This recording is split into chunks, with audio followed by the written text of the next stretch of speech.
Come prepare odor with me. I'm going to show you how to prepare your odor or scented Q-tips for both NACSW and AKC strengths because they are quite different, as you'll see in this video.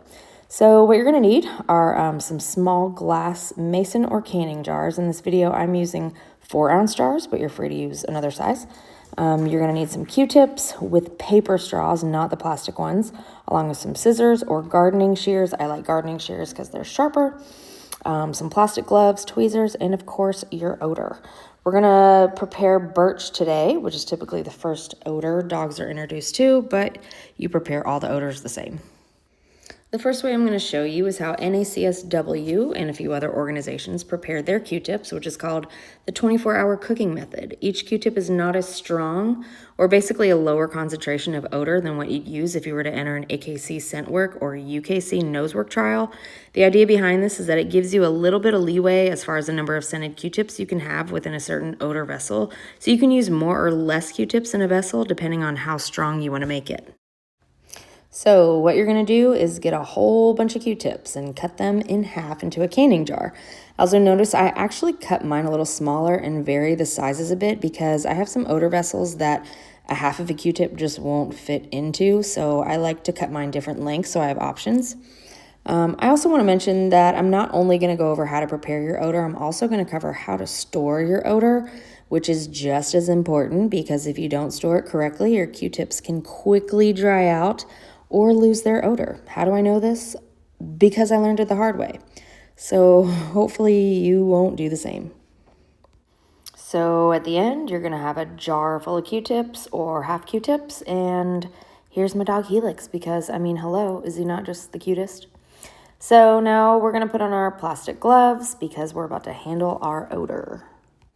Our odor should come from a reputable vendor because not all odors are created equal. So I recommend only ordering them off the NACSW website, which has a list of the approved vendors on the homepage. You'll also notice that the vial of odor doesn't have the dropper inside of it, and that's on purpose. You always want to keep the dropper separate from the odor when you're storing it. So here's the part I hate about prepping odor. It's not an exact science. I know, so annoying. I'm someone who likes clarity, and the fact that there's not an exact way to make it drives me nuts. So depending on your circumstances, you may prepare your odor differently, and that's okay. You're going to put anywhere between 5 to 10 drops of birch oil on the inside wall of your canning jar. I put 10 in this video. You're going to replace the lid, shake well, and allow to sit for 24 hours before using any of the Q-tips. Then you'll use between 2 and 4 Q-tips per vessel. Now for AKC scented Q-tips. AKC Q-tips are stronger because the essential oil is placed directly on them. So there's 2 drops per half a Q-tip, only half a Q-tip per hide.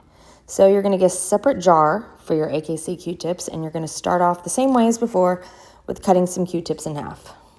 You're going to grab your tweezers and place 2 drops of oil on each Q-tip half, then place them in the jar. When you're done, replace the lid, let the Q-tips sit overnight before you use them, and you're going to use 1 per hide. When you store your odor, you're going to want to store all of your jars of Q-tips and odor in airtight containers and away from sunlight. I keep all of my odor and scented Q-tip jars in airtight containers in a cabinet, in a closet that's closed most of the time so they stay nice and fresh, and also away from my dogs so they won't be able to constantly smell them. And that's it. Thanks for prepping odor with me.